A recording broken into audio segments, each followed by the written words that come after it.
अस्सलामुअलैकुम वरहमतुल्लाहि वबरकातुहू मेरी प्यारी यूट्यूब फैमिली, कैसे हैं आप सब? होप करती हूँ आप खुश होंगे जहाँ भी होंगे। और चलिए आज मैं बिना टाइम वेस्ट के वीडियो को स्टार्ट करती हूँ। तो पहला जो हमारा टिप है, देखिए इस तरह के मॉइस्चराइज़र को लेकर है। इसमें जब पंप आउट करना होता है ना, तो आप देखोगे बहुत ज़्यादा बाहर आ जाती है। मतलब अगर वो बाहर आ जाए ना तो फिर तो वो वेस्ट हो जाता है ना। चीज़ें हमें उतनी ही लेनी चाहिए जितनी हमें यूज़ करना हो। तो बच्चे तो बहुत ज़्यादा बर्बाद करता है, तो एक छोटा सा काम कर लीजिएगा, इसके ऊपर लगा दीजिएगा रबर बैंड। फिर आप देखिएगा चीज़ें आपकी बर्बाद होना बंद हो जाएगी। मतलब मॉइस्चराइज़र आपकी उतनी ही बाहर आएगी जितनी आपको ज़रूरत है। तो अगर आपके यहाँ बच्चे हैं ना, तो ये काम ज़रूर आप करिएगा। होप करती हूँ आपको ये पसंद आई होगी, और जिसने भी यहाँ तक वॉच कर लिया है तो प्लीज़ लाइक कर दें। चलिए अब बढ़ती हूँ अगले टिप्स की ओर। तो यहाँ पे हमने ली है कंटेनर, इसमें डाला है नॉर्मल पानी, और इसके नीचे हमने क्या रखा है वो अभी आपको पता लग जाएगा। और इस पानी में मैं डालूँगी अपने हरे धनिया को। देखिएगा ना, बारिश के मौसम में जो हमारा धनिया होता है वो बहुत ज़्यादा महंगी हो जाती है। तो आप चाहेंगे ना कि उसे लंबे टाइम तक रखना है और हमें अच्छे से इसका इस्तेमाल करना है, तो आपको क्या करना है, इसी पानी में इस धनिये को डाल दीजिए और नीचे जो आपने लिड रखा है ना, उसी कंटेनर से ऊपर से ढक दीजिए। इसमें हवा नहीं लगेगी और ये पानी में अच्छे से डीप रहेगा ना, तो ये काफ़ी लंबे टाइम तक चलेगा। देखिए महँगाई तो उस टाइम बहुत ज़्यादा होती है धनिये की, ये भी एक बहुत बड़ा कारण है धनिये को अच्छे से रखने का। ऐसे तो ठंड के मौसम में बहुत ज़्यादा सस्ती हो जाती है, तो आप ना रखें उस टाइम तो चलेगा।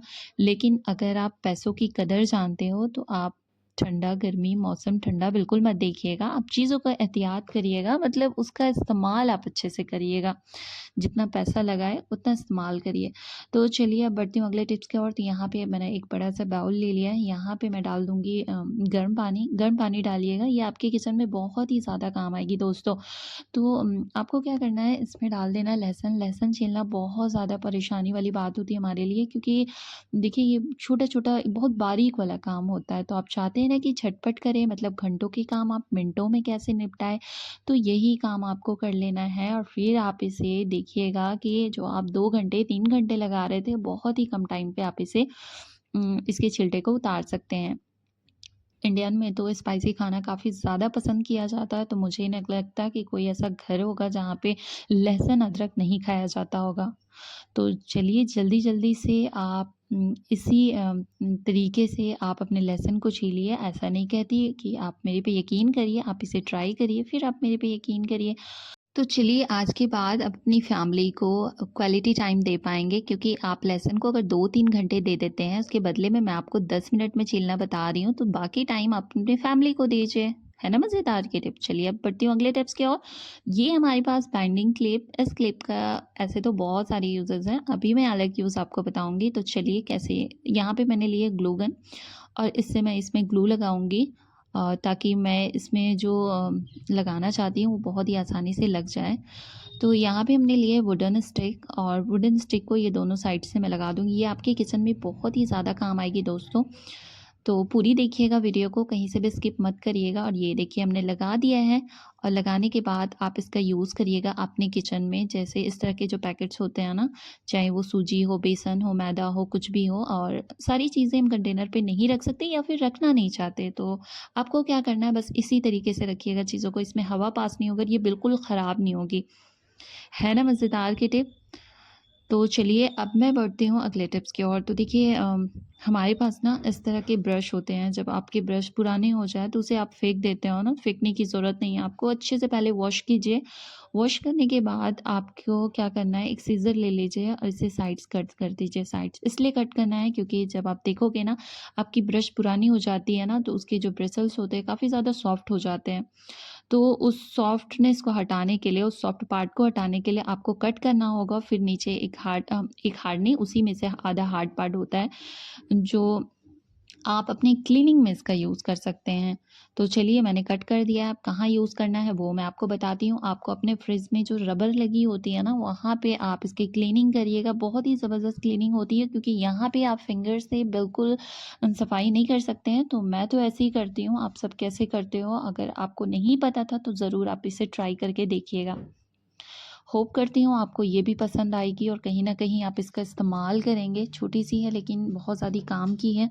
तो मैं आपको दिखा देती हूँ कि इसमें कितनी ज़्यादा गंदगी आई हुई है। ये देखिए। तो चलिए अब बढ़ती हूँ अगले टिप्स की ओर। यहाँ पे हमने एक बड़ा-सा बाउल लिया हुआ है और इसमें डाल दूँगी मैं गर्म पानी, थोड़ी गर्म लीजिएगा इतनी कि आप अपने हाथ को अगर इसमें डालें ना तो सहन कर सकें, ठीक है ना? और इसमें आप करिएगा अपनी जो आपकी जो कंघी है ना उसकी सफाई करिएगा। ऐसे तो बहुत सारे तरीके हैं लेकिन इससे जो आपकी कंघी साफ़ होगी ना, बिल्कुल आपकी जो कंघी है वो बिल्कुल नई हो जाएगी। अब इसके ऊपर लगा देना आपको टूथपेस्ट और इस टूथपेस्ट से अगर आप क्लीनिंग करते हैं तो यकीन मानिए आपकी जो कंघी होगी वो बिल्कुल साफ़ हो जाएगी। तो चलिए मैं करके आपको दिखा देती हूँ। उसी ब्रश को मैंने यहाँ पे लिया, तो यहाँ पे आप एक चीज़ गौर करते होंगे कि उसी ब्रश से आप सब कहोगे उसी ब्रश से आपने फ्रिज भी साफ़ कर लिया और कंघी भी आपने साफ़ कर ली, ये कौन-सी बात हो गई? तो मैं आपको बता दूँ कि ये हमारी गंदी कंघी नहीं है, ये हमने नई कंघी ली हुई है, बस आपसे आइडिया शेयर कर रही हूँ। कभी भी ऐसा ना करें कि आप फ्रिज साफ़ करें उसी से कंघी भी साफ़ कर लें। तो आपके घर पे ना बहुत सारे ब्रश होते होंगे अलग-अलग। अगर आप गंदगी वाला काम साफ़ कर रहे हो, ज़ाहिर-सी बात है फ्रिज में भी खाने-पीने की चीज़ें होती हैं, अगर उसमें हम इसी ब्रश से साफ़ कर देंगे तो हम बीमार पड़ जाएँगे ना। तो ये बस आप लोग बैड कमेंट मत करिएगा, इसलिए मैंने आपको बता दिया कि ये हमारी जो है न नई कंघी है। लेकिन एक बार ज़रूर ट्राई करिएगा, इस तरीके से आप अपनी कंघी को साफ़ करने की कोशिश करिएगा, क्योंकि अगर ये पुरानी होती तो मैं बर्तन खाने-पीने की चीज़ों में तो बिल्कुल इसकी सफाई नहीं करती है। तो होप करती हूँ आपको ये पसंद आई होगी। जिसने भी हमारी वीडियो को यहाँ तक वॉच किया बहुत-बहुत शुक्रिया। मिलती हूँ ऐसे इंटरेस्टिंग वीडियो के साथ। तब तक के लिए अल्लाह हाफ़िज़, बाय बाय, टेक केयर।